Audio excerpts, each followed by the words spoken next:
একজন মহিলা সাংবাদিক যুদ্ধের ময়দানে ইন্টারভিউ নিতে এসেছিলেন, কিন্তু ভুলবশত তার পা একটি ল্যান্ডমাইনের উপর পড়ে যায় এবং সে ভয়ে একেবারে স্থির হয়ে যায়। সে বুঝতেই পারছিল না যে কি করবে। তখনই একজন সৈনিক তাকে দেখতে পায়।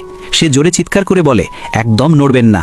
তারপর সে ধীরে ধীরে তার ছুরি বের করে তার পায়ের নিচের মাটি সরাতে শুরু করে। কিছুক্ষণের মধ্যেই মাইনের ফিউজ বাইরে দেখা যেতে লাগলো। সৈনিকটি দেখল যে মেয়েটি একটি বড় মাইনের উপর দাঁড়িয়ে আছে এবং তার চারপাশে 5টি ছোট মাইন রয়েছে, তাই সামান্য ভুল হলেই মাইনটি ফেটে যেতে পারত। ভয়ের কারণে হঠাৎ মেয়েটির শরীর কিছুটা নড়ে ওঠে। সৈনিকটি সাথে সাথে তার জুতো ধরে চেপে ধরে এবং বলে, একদম নড়বেন না।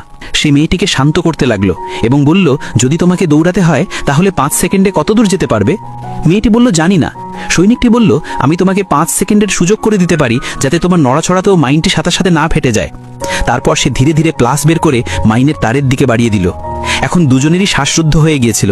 জীবন ও মৃত্যু শুধু সেই মুহূর্তের উপর নির্ভর করছিল। অবশেষে সৈনিকটি তারটি কেটে দিল। সে সাথে সাথে উঠে দাঁড়ালো। মেয়েটির হাত ধরে দুজনেই দৌড়াতে শুরু করলো, কিন্তু মাইনের শক্তি কল্পনার চেয়ে অনেক বেশি ছিল।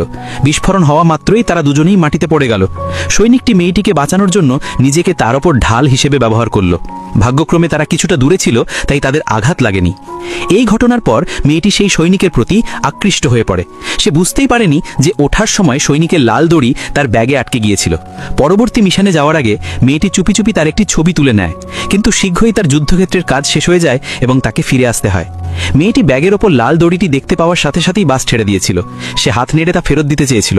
সৈনিকটিও তাকে দেখেছিল, কিন্তু ততক্ষণে বাস অনেক দূরে চলে গিয়েছিল এবং এভাবেই তারা একে অপরের থেকে বিচ্ছিন্ন হয়ে যায়।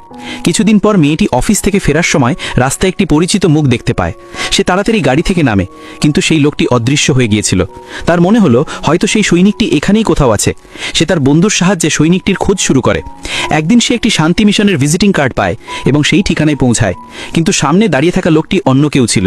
হতাশ হয়ে সে বাইরে বেরোনোর সাথে সাথেই পরিষ্কার আকাশে হঠাৎ বৃষ্টি শুরু হয়ে যায়। তখনই তার মাথার উপর একটি ছাতা খোলা হলো।